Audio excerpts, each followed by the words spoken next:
We're back with all the extra. All right, that's going to put just for an example. Actually supposed to. We're going to take the tarp, your shelter. Pretty comfy, but I would say it needs a little more work. We have finally finished all the main projects on our property. Now there's always something to do, but now that we've got the trails cut and things planted, goats all taken care of, I want to start doing some fun stuff. And there's this book, Survival Scout, that we got Davis, which he really likes. The whole book basically goes over how to survive in the woods for a little kid and how to get found if you're lost. And so I've been trying to find a way to teach Davis bushcraft stuff and survival stuff. And this book is like a really good example. It's a really good guide. So what we're going to do is just start at the beginning and do what Scout does over the next couple of videos. We're going to have Davis learn all sorts of cool stuff. And I'm going to learn along with him. So making fire, how to build shelter, all sorts of things. In the book, Scout was lost and only has half of her camping gear because her counterpart, her cousin, ran off with the other half. So the very first thing she does is kind of do an inventory. So Davis has his own little camping gear backpack. Let me see your backpack. Dad, wait, look, there's flint and steel. I know. Well, here, show me your backpack. Right? And so we're going to go through Davis's backpack and see what we got just to kind of jumpstart things. What do you think? Yeah. Now, Davis might not have everything, so we will kind of supplement things from my hiking bag because he doesn't really have a full hiking pack. You know, I would carry stuff. I wouldn't expect him, if we go backpacking, to have everything. That's your tarp. But I kind of made a little bag for him of things that are more fun to mess with. Take your tarp out and spread it out just like Scout did so that we can kind of look at everything. How'd you fold it up? I just kind of folded it in half a bunch of times. So tell me about the things we've got packed for you. This is my compass. It's cool because it turns. Yeah? In lots of different directions. And you try to place it on the map to figure out where you go. And there's an island front us and there's funny shapes on it. And here's a spoon, fork, flashlight, tarp, spoon, magnifying glass, saw. Now, just to get Davis started, this is a plastic Vitronox. He will get his real one around 7. What do you think? Mm-mm. And what's this thing? A pot. All right. I got a little light. Glass. I got a fork, can opener, saw, butter knife, spoon. What's this one? Flint and steel. Flint and steel. So what are we missing? What does Scout have that we don't have? Okay, let's see.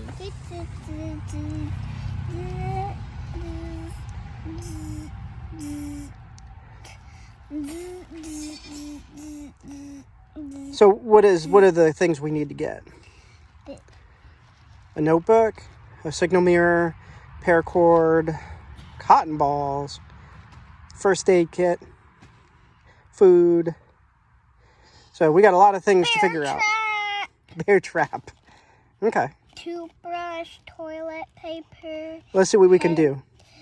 We're back with all the extra stuff. So Day, what did we get? We got a pencil and notebook, rope, cookable water bottle, and first aid kit, and beef jerky. Okay, so we're not gonna bring camp food for a week like in the book. We're just bringing beef jerky to represent that. A couple of Band-Aids as a first aid kit. Again, he's too little to kind of use a full first aid kit, so we'll stick with that. Rope, and then Scout has plastic water bottles. We are going to use a boilable water bottle or a cookable water bottle. And something that we don't have is the signal mirror, but that's coming in a couple of days. We're not going to worry about sleeping bags or clothing and stuff since we're right here by the house and we're not going to be backpacking. Tell me what the first skill is that Scout does if she's lost in the woods. Makes a tent. Makes a shelter. And so we're going to look for natural shelter because they're talking about finding natural shelter or building shelter. So we're going to find natural shelter and then we're going to build a shelter. How's that sound? We're heading out into the woods to find some natural shelter. So we're pretending like we're lost in the woods. We need to find somewhere. Wait, Dada, we're gonna be more lost if we're like off of the trail. Ah, very clever. All right, go off the trail. Come on, follow me. Follow David. Our first example of natural shelter is just called hugging a tree. So if you're lost in the woods, just staying under a tree so you don't get cooked by the sun can be helpful. Just make sure it is an alive tree. Why not a dead tree? Because sticks can fall on you. Right, and so when you find a good tree, look around, look up, and make sure there's no dead trees or big dead branches. Dada, there's 0 branches. Perfect. Now, if you're gonna lay down near a tree, what is something on the ground that could cause trouble? Poison ivy. Yes. So you need to look down. Uh-oh. Now, in eastern North Carolina, there's tons of poison ivy. So it will be tricky to find a spot to lay down near a tree that doesn't have poison ivy. I can do right here. Yeah, there's a tiny spot. So, first option, hug a tree. Sound good? Yeah. All right. Oh, Dada, look, literally right here. Oh yeah, that is a good spot. Davis found another spot. Tell me about it. It's nice because it doesn't have a lot of poison ivy. And what about the trees up here? It can protect me. Okay. Protect you from the sun? Yeah. Maybe from the rain? Yeah. And who found this? Me? That's perfect. So you're using natural stuff to find a little shelter, right? So we've got a little hill or mound of dirt, some terrain. And using terrain to block the wind, to kind of give you some cover, is another way to find shelter in the woods. Now in Scout's book, she found a cave, but we don't have any caves around here. So just finding a little lump or something to break the wind. So Wait. what? I think I know where something is that's kind of a little hole that I can't fit in, that I can use. A little hole you can use. That sounds like a good idea. So here is a leaning tree. It's not really a fallen tree, but it does give you a little bit of shelter. Can you kind of scoot underneath it and get some protection? Like when you sit down? There you go. And you got to make sure the tree doesn't look like it's going to fall over. So you kind of look up just like before. This one looks pretty established. And you happen to also be on another little hill. So you've got a little bit of shelter and a little bit of hill. So if it was windy or cold, you might be protected a little bit. So that's it for natural shelter. Now what are we going to do? Build a shelter. Heck yeah. What are you doing?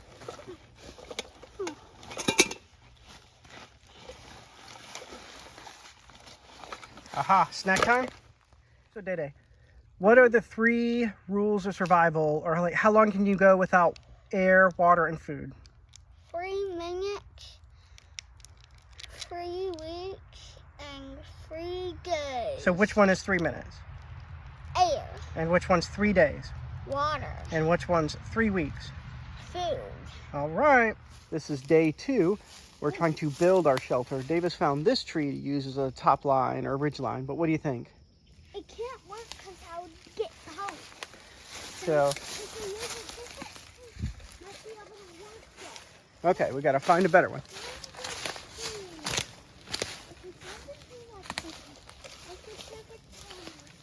What do you think of this tree? I like it. Okay. Wait. Where did my salt fit? We need to tear down these vines, right? Yeah, now is that tree sturdy? Can you push it?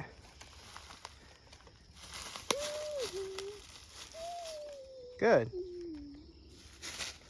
Just a little. So we start by just cleaning out underneath our shelter. Make sure there's nothing sharp we're going to lay on.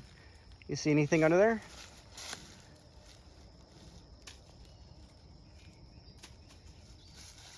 So what are you doing here first? I'm trying to draw something. You're going to draw the plan? Yep.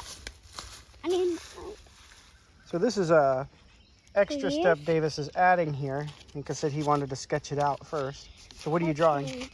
And now I'm going to draw what our fort's supposed to look like. Stick. Stick. Stick the corner.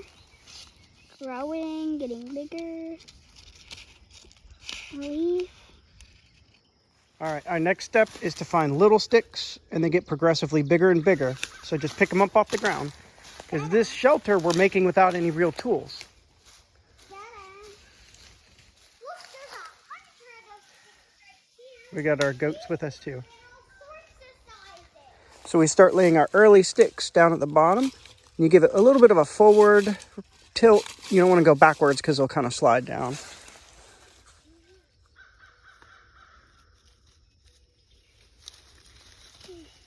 How do I keep these standing up? You just got to put them carefully. Yep. Put them a little closer together once we get them more sticks. Could you put them close together? Wait, Dada, I'm gonna just... Dada? Starting to make some progress, right? Yep. But still lots of big holes. We need to make the holes smaller, right? Yes. Remember in the video, you could possibly... All right, that's a good one. I'm gonna try to fill in right here with a huge, massive spot, right? Yep. Oh, and right there.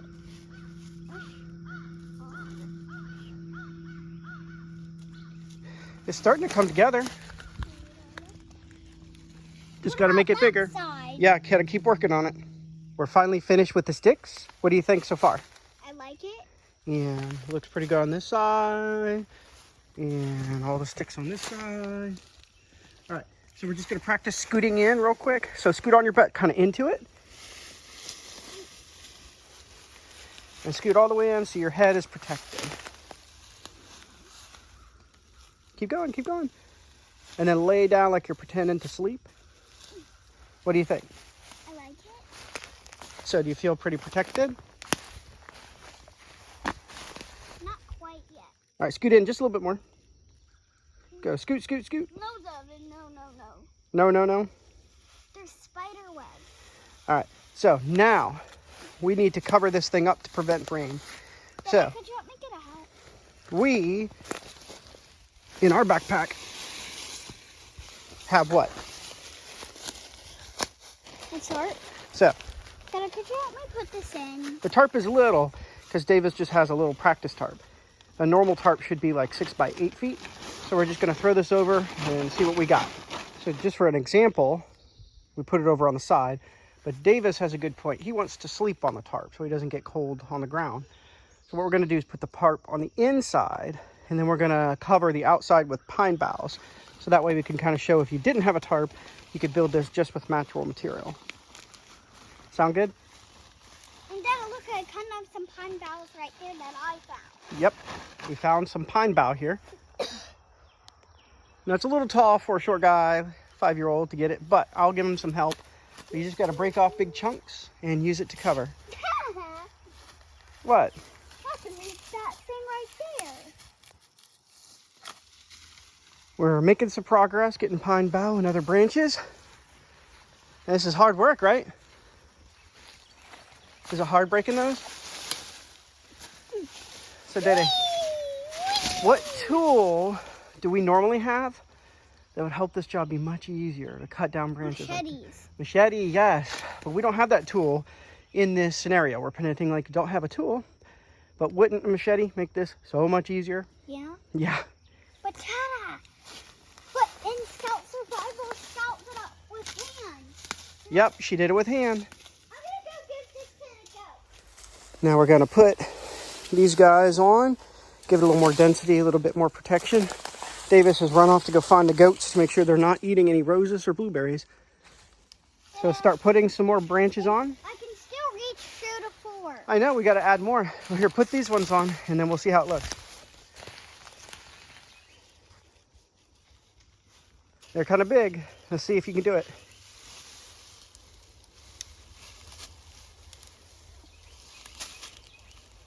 Now put the big part up, the stick, the heavy stick part upwards. Yep. No, the skinny part goes down. The big stick goes up. There you go. Look at that. Why did it go backwards? I don't know. That's just how they tell you to do it. Why can't I just, no, like upside down? like it upside down. I don't know if that matters. But look, your stick's facing this way. Davis can't stand to wait and see what it looks like before we're done, so he's already crawled in there. What do you think? I like it. Is it starting to feel more sheltered? Look how dark it is in there now. Yeah, but we need to fill up every single sunny spot. Yep. So let's do it. There. Yeah, that looks great.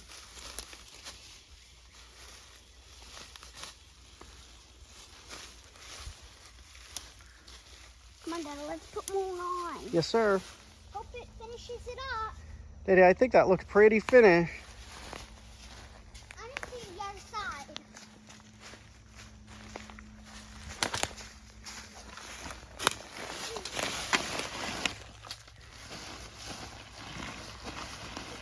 It's perfect. It's perfect.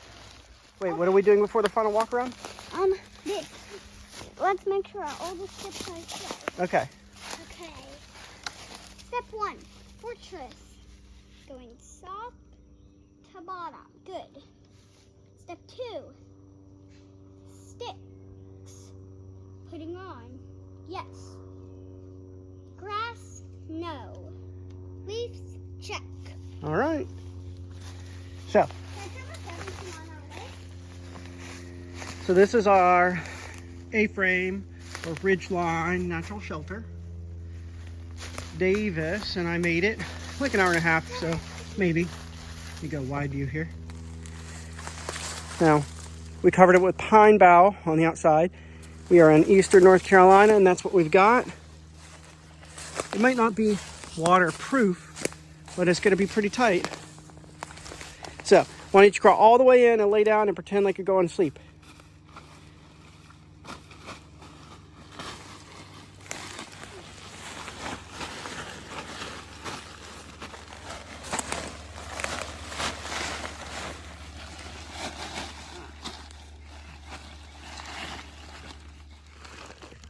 Well, this is what our inside looks like.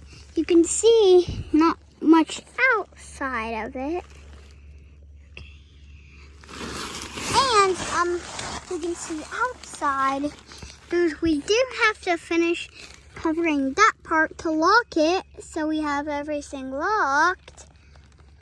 Okay, and then So we built the natural A-frame already. no, the skunk fortress. The skunk fortress. All right, so what are we going to do next? We're gonna build. Well, we're not going to do an A-frame. Go over a couple. We're going to do the tarp shelter.